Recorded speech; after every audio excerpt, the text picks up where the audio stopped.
আসসালামু আলাইকুম and hello everyone. আমি ডক্টর শেখ সাদিয়া চলে এসেছি আজকে বাংলাদেশের উত্তরাঞ্চলের হৃদয়ে অবস্থিত একটি প্রতিষ্ঠানে, যেখানে ইতিহাস, ঐতিহ্য এবং আত্মত্যাগের গল্প একত্রিত হয়ে আছে। আমি যেখানে দাঁড়িয়ে আছি এখানেই চিরনিদ্রায় শায়িত আছেন শহীদ ডক্টর শামসুজ্জোহা, বাংলাদেশের প্রথম শহীদ শিক্ষক, যিনি ছাত্রদের রক্ষায় নিজের জীবন দিয়ে গেছেন।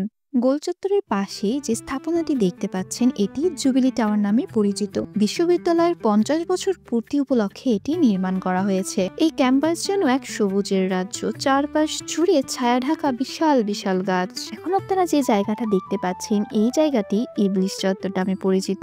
আপনারা যদি কেউ জেনে থাকেন এই জায়গাটাকে ইবলিশ চত্বর কেন বলা হয়, আমাকে সেটা কমেন্ট করে অবশ্যই জানাবেন। এটাই নেট দুনিয়ায় সাড়া জাগানো সেই প্যারিস রোড। এটা রাজশাহী ইউনিভার্সিটির একটি আইকনিক স্পট। রাস্তার দুধারে দাঁড়িয়ে থাকা সারি সারি শতবর্ষী গাছ এই রাস্তার সৌন্দর্য বাড়িয়ে দিয়েছে শতগুণ। আপনি রাজশাহীতে আসলেন অথচ প্যারিস রোডে গেলেন না, আর প্যারিস রোডে দাঁড়িয়ে একটা ছবি তুললেন না, তাহলে আপনার রাজশাহী শহরে আসাটাই বৃথা হয়ে যাবে। মহিলা হোস্টেলের চারপাশের পথগুলো যেন এক ফুলের রাজ্য।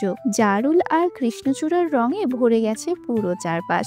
আমি তো এখানে দর্শনার্থী মাত্র, কিন্তু এমন দৃশ্য দেখে মনে হচ্ছে এটা শুধু পথ নয়, মন ছুঁয়ে যাওয়ার মতো একটা রাস্তা। এই যে শহীদ মিনারটা দেখছেন, এটা শুধু একটা স্থাপনা নয়, এটা একটা অনুভূতি। প্রতিটি ধাপ, প্রতিটি ইঞ্চি ভরে আছে আত্মত্যাগের গল্পে। ড্রোনটি উপরে উঠছে আর দেখা যাচ্ছে সবুজে ঘেরা ক্যাম্পাসের মাঝখানে নীল গম্বুজওয়ালা রাজশাহী বিশ্ববিদ্যালয়ের কেন্দ্রীয় মসজিদ। এটা দেখে বুঝতে পারছি রাবি শুধু জ্ঞানের কেন্দ্র নয়, এটা ইতিহাস, বিশ্বাস আর প্রকৃতির মিলনস্থল। পাখির চোখে দেখুন রাজশাহী বিশ্ববিদ্যালয়ের বিশাল ক্যাম্পাস কতটা ছড়িয়ে আছে। এই যে বিশাল বিশাল হল বিল্ডিং গুলো, প্রতিটি যেন শত শত শিক্ষার্থীর প্রতিদিনের জীবনযাত্রার সাক্ষী। কারো ভোর শুরু হয় এখানে, কারো রাত শেষ হয় এখানেই। প্রতিটি জানালা, প্রতিটি বারান্দা এক একটা গল্প। এই বিল্ডিং গুলোকে ঘিরেই গড়ে উঠেছে বন্ধুত্ব, আন্দোলন এবং জীবনের এক অন্য রকম ছন্দ।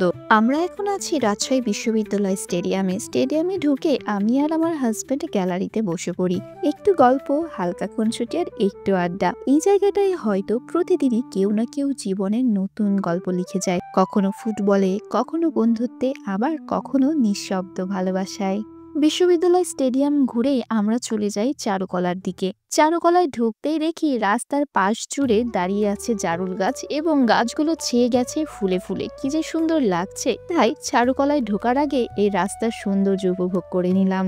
আমি হেঁটে চলেছি আর পাশে জারুল ফুলের গাছের অসম্ভব সুন্দর সারি। নিচ থেকে আমি হেঁটে যাচ্ছি আর ওপর থেকে ড্রোন শটে সেই মুহূর্ত ধরে রাখছি। মনে হচ্ছিল যেন কোনো সিনেমার দৃশ্যের ভেতর দিয়ে হেঁটে চলেছি আমি। এই জায়গাটা কি ভালো না বেশি কি উপায় আছে? এরপরে আমরা চলে আসি রাজশাহী ইউনিভার্সিটির চারুকলা অনুষদের ভেতরে। ছবি প্রেমীদের জন্য এটি খুবই সুন্দর একটি জায়গা। ড্রোনের চোখে আপনাদের কতটুকু দেখাতে পারছে জানি না, কিন্তু এটি খুবই সুন্দর একটি জায়গা। সবশেষে চলে আসলাম আমরা বধ্যভূমির সামনে।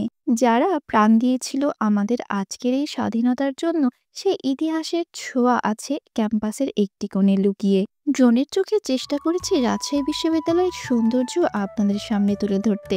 যদি আজকের ভিডিওটি ভালো লেগে থাকে, লাইক কমেন্ট করে অবশ্যই আমাদের পাশে থাকবেন। আজকের মতো বিদায় নিচ্ছি। আল্লাহ হাফেজ।